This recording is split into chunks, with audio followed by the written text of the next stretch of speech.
Bonsoir mesdames et messieurs, fidèles téléspectateurs. Merci beaucoup. Je vois vous êtes vraiment nombreux devant vos postes téléviseurs en train de regarder votre émission que vous aimez beaucoup, Mercure Presse.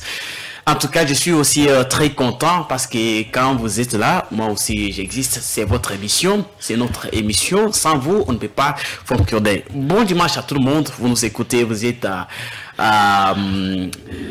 au Congo-Brazza, vous êtes partout où vous nous suivez, vous êtes au Paris. Nous sommes ensemble, c'est votre émission. Je suis vraiment très heureux. Je salue notre pasteur, le DG, pasteur Wassilo Mutombo, qui nous suit aussi à ces moments. Que Dieu vous assiste, vous bénisse richement et veillez aussi, sans oublier notre DG, coordonnateur, Monsieur John Kamamba, l'homme, un grand journaliste, John Kabamba. Merci beaucoup. Notre émission d'aujourd'hui, nous avons réussi un invité très spécial parce que il faut aussi ça makamuyaba pasteur tozomona. Aujourd'hui, nous voyons l'évangile est commis makamouya koswana sur les réseaux, est commis makamouya polémique. Alors, nous allons savoir qui est un bon pasteur, qui est un bon évangéliste. Nous allons aussi parler par rapport à tout ce qui se passe dans notre pays, dans l'est du pays, la paix. Nous sommes en train de prôner pour la paix dans l'est de notre pays. Est-ce que les pasteurs n'ont-ils pas aussi quelque chose à faire pour que la paix puisse revenir? Parce que nous voyons jadis dans la Bible, nous voyons qu'un homme de Dieu qui avait aussi plaidé la miséricorde sa miséricorde et aussi la miséricorde de son peuple qui était frappé par le malheur, et Dieu a écouté, il a aussi exaucé. Mais il y a beaucoup de manifestations que les hommes de Dieu ont fait dans notre pays, mais cela n'a pas abouti à des résultats. Qu'est-ce qu'il y a?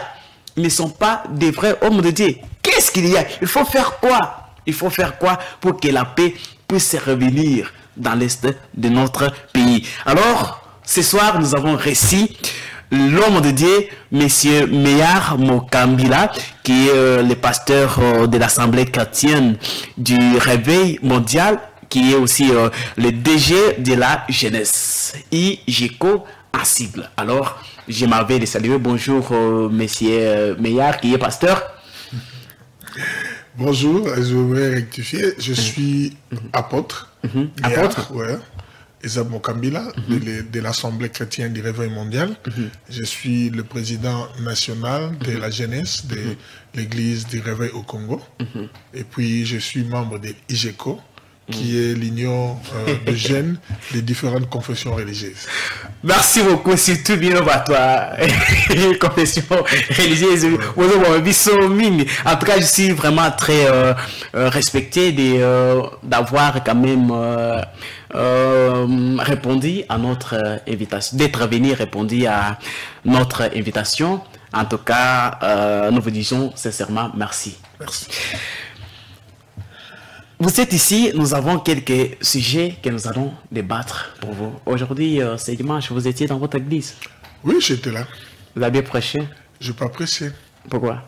Non, parce que notre pasteur devait prêcher. Et je devais aussi suivre la prédication. J'ai besoin d'être édifié. Donc, je n'ai pas prêché, j'étais à l'église. J'ai écouté les enseignements. Les enseignements, ce sont des enfants ou bien ce sont les pasteurs, c'est un pasteur visiteur? Non, c'est un de mes enfants qui, par la grâce de Dieu, il est venu et il nous a prêché.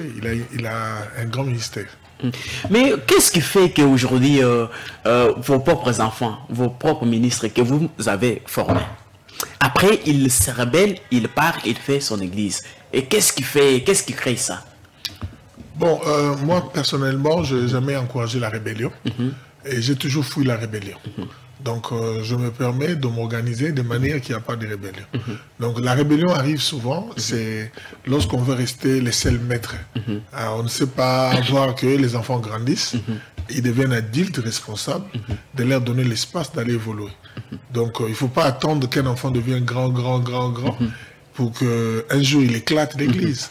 Donc quand vous trouvez qu'un enfant, il y a un don, il y a une grâce, il y a un appel, vous lui facilitez la tâche.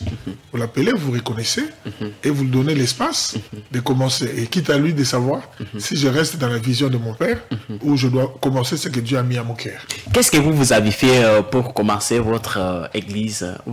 Vous avez fait quoi? Moi je fais l'informatique de gestion.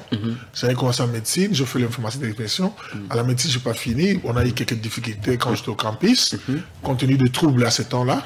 Alors je suis parti faire l'informatique de gestion et je fais la criminologie.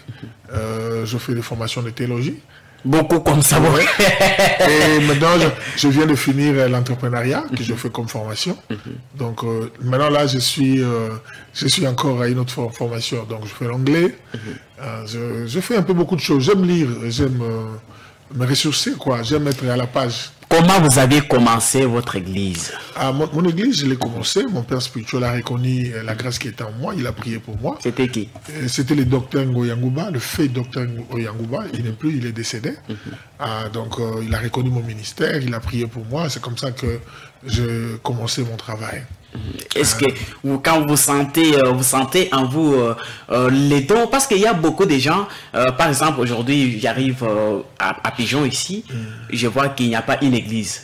Et moi, comme j'étais déjà dans une église, adhéré dans une église quelque part, je trouve non, je peux ériger une église ici et je commence. Quand bien même, peut-être je n'avais pas les ministères.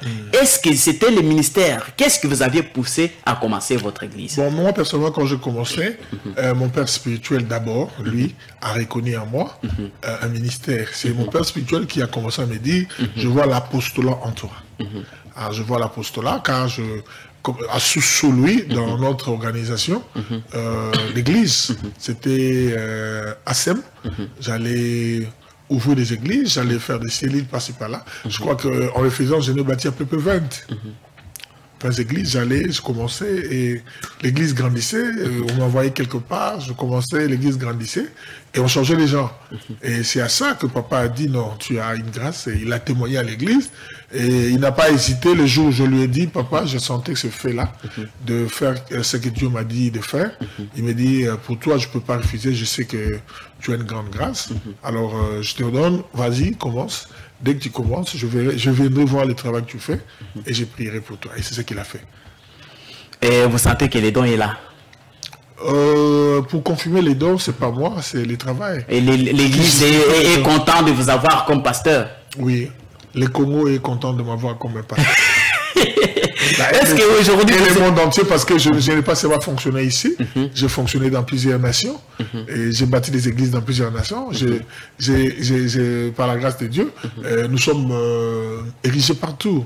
Donc moi, quand tu vas aux États-Unis, nous sommes là, quand tu viens en Afrique du Sud, nous sommes là, quand tu vas en Europe, nous sommes là. Et en tout cas, félicitations. Ouais, ouais. Est-ce qu'aujourd'hui, vous êtes vraiment très fiers d'être pasteur, avec tout ce qui se passe dans le pays, avec tout ce qui, les mafias, tout ce qui se passe, les querelles sur les réseaux, est-ce que vous êtes aujourd'hui fier d'être pasteur? En une phrase, je te dirais que si même on disait, ok, Dieu ferme les mondes, il close tout, et que demain nous devons répondre, on pose la question, qu'est-ce que tu veux devenir?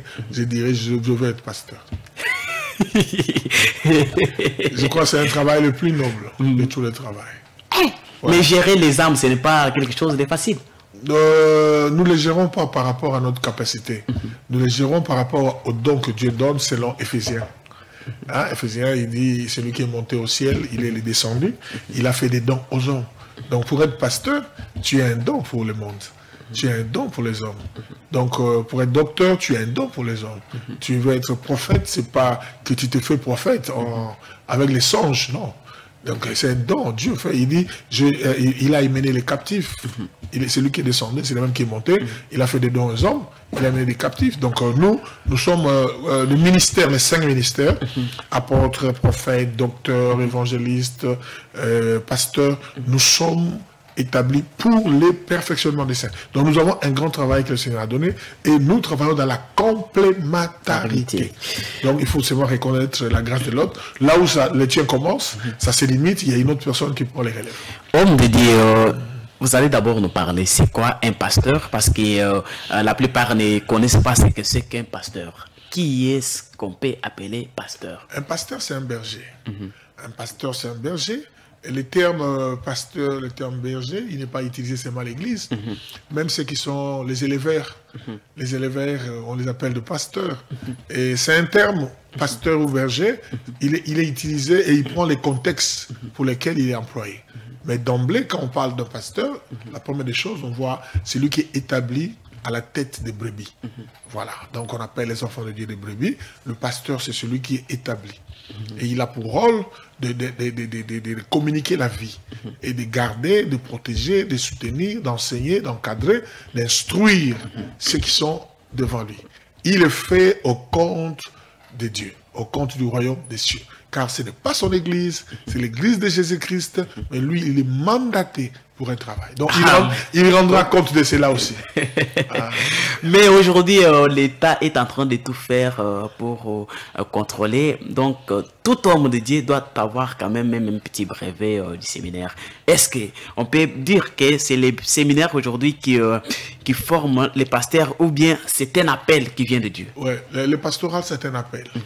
C'est un appel. S'ils peuvent bien contrôler, ils doivent peut-être avoir les concepts, comme on a dit, s'ils veulent, c'est pour l'organiser.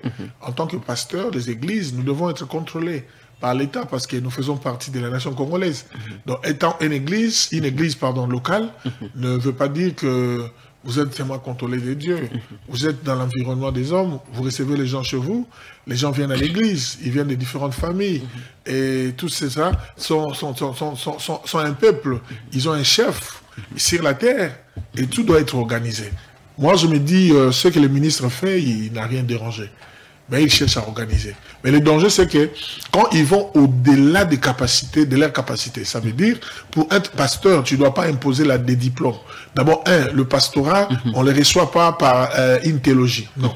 La théologie nous forme à avoir la connaissance si nous sommes pasteurs. Mais malheureusement, tous ceux qui vont faire la théologie, ils ne sont pas...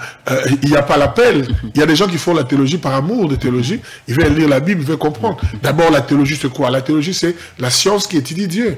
Donc, on ne peut pas étudier Dieu. Donc, même nous le faisons juste pour avoir la connaissance. Est-ce que vous condamnez aussi dans le parler, c'est comme si vous êtes en train de condamner ou bien de critiquer ceux qui font la théologie? Je t'ai dit que moi, je suis théologien. Si vous aviez un enfant, vous accepteriez que cet enfant puisse faire la théologie? Avec volonté. Avec volonté, parce que l'histoire de l'Église ou la religion n'a pas commencé en RDC. Il a commencé quelque part dans une nation, c'est Israël. Et de là, tu dois connaître l'historique. Il y a des termes, il y a des conceptions qui sont mal interprétées. Pourquoi? Parce que vous l'interprétez sans connaître la culture du peuple, sans connaître leur civilisation, les contextes, la géographie, et tout cela fait partie de la connaissance qui vous donne de prêcher l'évangile comme il faut.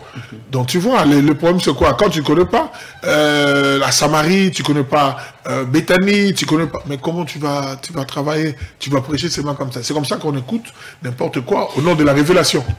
Est-ce que ici en RDC, nous avons les hommes de Dieu sérieux, remplis du Saint-Esprit? Les hommes de Dieu sérieux, ils sont toujours là. Tu sais, quand Dieu prend quelqu'un, Dieu le prend parce qu'il est juste sérieux.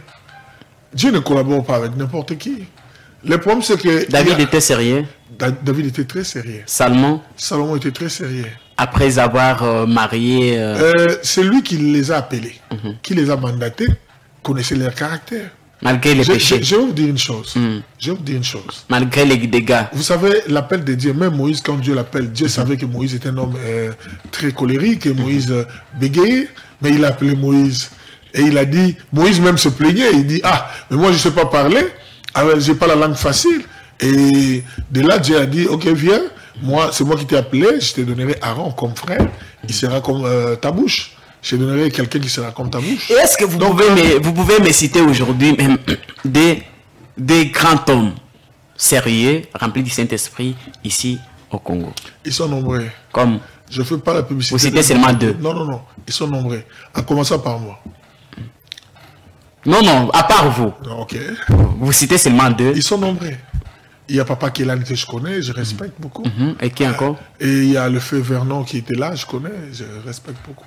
Mais il y a aussi, vous n'avez pas cité aussi l'apôtre Tonassi? Non, écoute-moi. Tu m'as demandé 2 personnes. Je te parlais de 2 personnes. Et c'était. Mais pourquoi le choix est allé seulement sur... Non, écoute-moi. Tu m'as demandé 2 personnes. Tu vois? Ouais. Il ne faut pas t'embrouiller. Tu m'as demandé 2 personnes, je t'ai donné 2 personnes. Mais pourquoi le choix est tombé seulement sur... Bon, c'est ceux qui sont venus sur ma tête maintenant pendant que je suis au plateau. Et j'en ai beaucoup. Hein? Merci beaucoup. C'est un homme de Dieu. Merci beaucoup, homme de Dieu. Pasteur, je vous ai dit que c'est l'apôtre Meillard Mokambila, qui est l'homme de Dieu, qui est le pasteur de l'Assemblée chrétienne du Réveil mondial. Hein. Alors, on est en train de parler du Saint-Esprit. On parle du Saint-Esprit. C'est quoi le Saint-Esprit?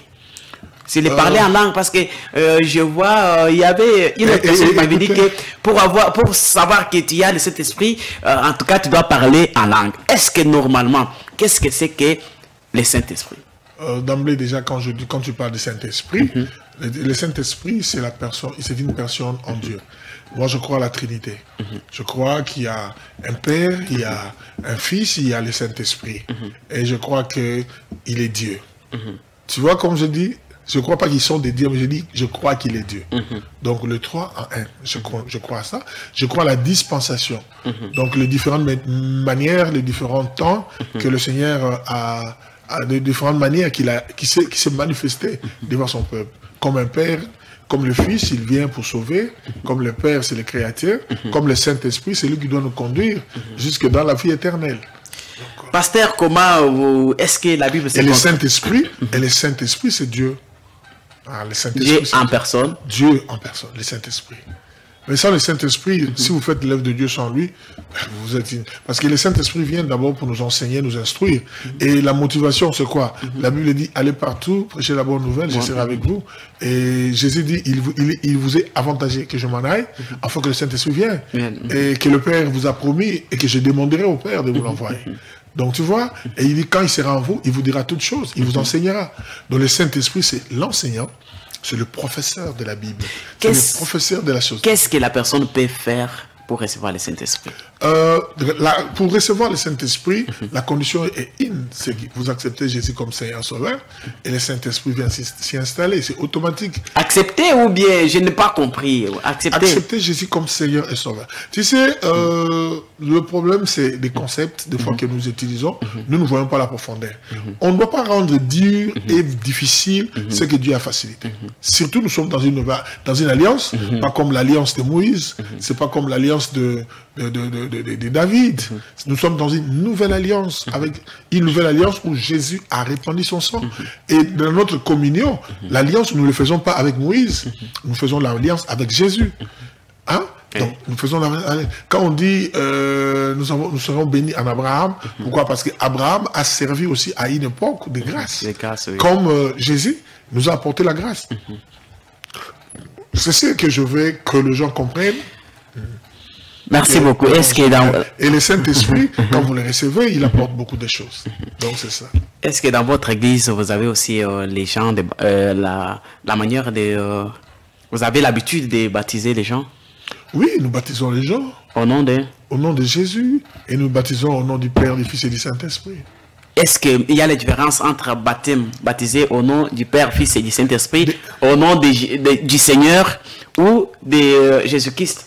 Et je voulais vous dire, le baptême, dorénavant qu'il est fait au compte du Seigneur, Jésus-Christ, il est déjà passable. Pourquoi? Parce que Christ est venu, il dit, je suis dans le Père, et le Père est en moi. Et c'est lui qui a le Père, qui a vu le Père, il m'a vu. Et il dit, tout ce que je fais, je ne le fais pas de moi, ça vient du Père. On ne peut pas dissocier Jésus du Père, on ne peut pas dissocier le Père au Saint-Esprit. Donc ils sont un. Alors le concept ne doit pas être un problème. Si le problème vient, c'est le problème du mot baptizo. Baptême, c'est baptizo, qui vient du grec, qui veut dire plonger dans. Et c'est le même concept. Vous verrez que même dans la Bible, on parle du baptême de feu, on parle du baptême de l'eau, on parle du baptême du Saint-Esprit. Donc tu vois qu'il y a plusieurs baptêmes. Et quand vous lisez l'homme comme Jean-Baptiste, la Bible dit clairement que tous ceux qui y ont refusé de se faire baptiser dans Jean, ils ont rendu les desseins de Dieu nuls à leur égard. Donc, quand on parle de ça, on ne parle pas seulement du baptême de l'eau, on parle de la vision. Donc, tu peux être baptisé dans la vision de quelqu'un.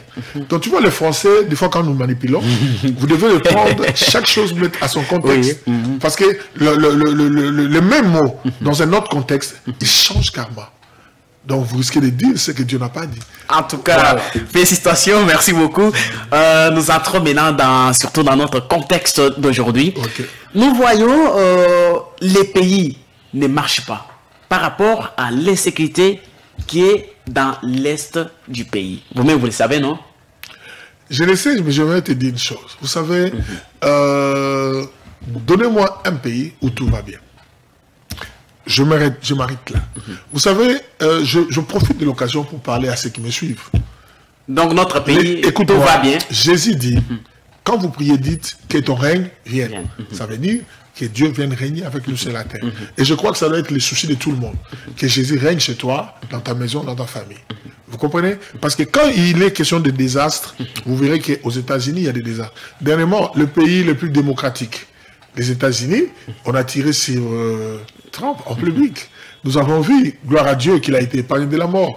Donc, les dangers partout. Et je vous dis, quand vous allez en France, il y a eu des marches, il y a eu des oppositions contre le président actuel. Mais c'est différent, vous voyez que c'est différent avec notre pays. Ce qui se passe dans notre pays aujourd'hui, c'est comme ce qui se passe à Ukraine. Ok, je vais te dire une chose. Notre pays, d'abord, c'est un grand pays, c'est un bijou, c'est un paradis, c'est tellement riche que nous sommes enviés de tous côtés. Ça, c'est un aspect que vous devez savoir. Les Américains veulent le coltan, ils veulent les lithium, ils veulent l'uranium de la RDC. Vous trouvez que vous êtes dans votre pays, mais on vous interdit de vendre certains produits de votre pays. Vous n'êtes pas libre de le vendre, comme par exemple l'uranium. L'uranium n'est pas vendu comme ça.